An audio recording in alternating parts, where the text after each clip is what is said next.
parle? À cette question, j'ai essayé de répondre par une autre question, et en particulier, j'ai voulu me dérober, et j'ai répondu « on parle ». En fait,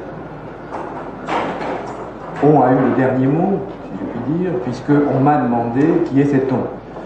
C'est ce que je voudrais expliquer très rapidement. Cet on, c'est ce que l'on pourrait appeler un inconscient impersonnel, ou plus précisément, un inconscient culturel.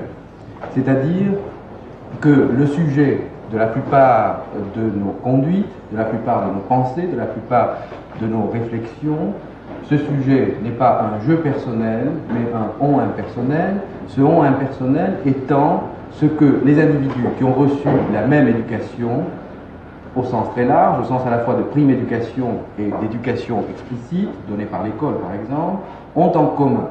Et en fait, ce que les individus ont en commun, c'est en quelque sorte ce sens commun grâce auquel ils communiquent et grâce auquel ils sont capables d'actualiser des sens particuliers. Et en fait, ce que le sociologue s'efforce de récupérer, en quelque sorte, c'est ce sens que les sujets sociaux engagent dans leur pensée, dans leur conduite, sans le savoir, et qui a été déposé en eux par une prime éducation ou par une éducation.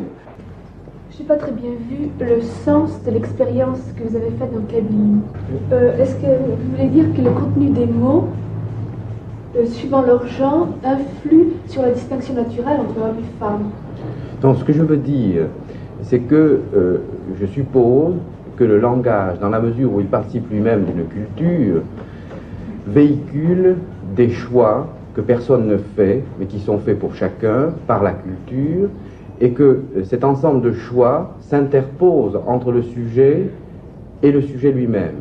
C'est-à-dire que dans le simple fait de parler un certain langage, dans le simple fait de participer d'une certaine culture, de se tenir debout d'une certaine façon, de communiquer avec autrui selon certaines règles, l'individu se trouve objectivement engagé dans des choix qu'il n'a pas faits, qui sont déjà faits pour lui.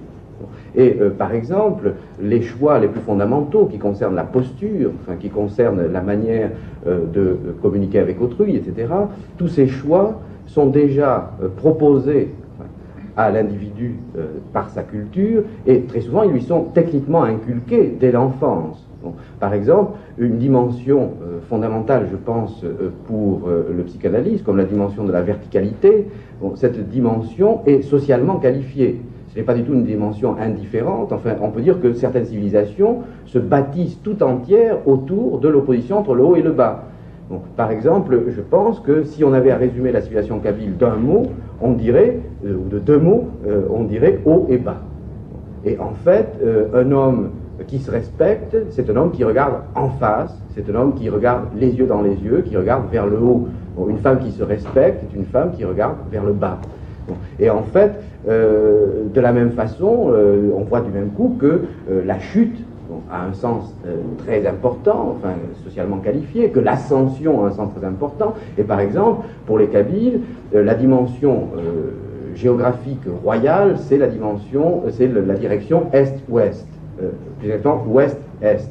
L'ouest étant le féminin, le bas, l'inférieur, l'humide, etc. L'est étant le sec, le triomphant, le beau, le blanc, etc.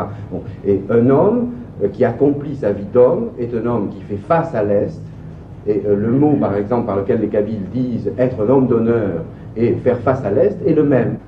Il y a là donc un arsenal de significations arbitraires avec lesquelles l'individu doit compter et dans lesquelles il structure ses expériences les plus profondes, à commencer par l'expérience, je crois, capitale, à savoir l'expérience de son propre corps.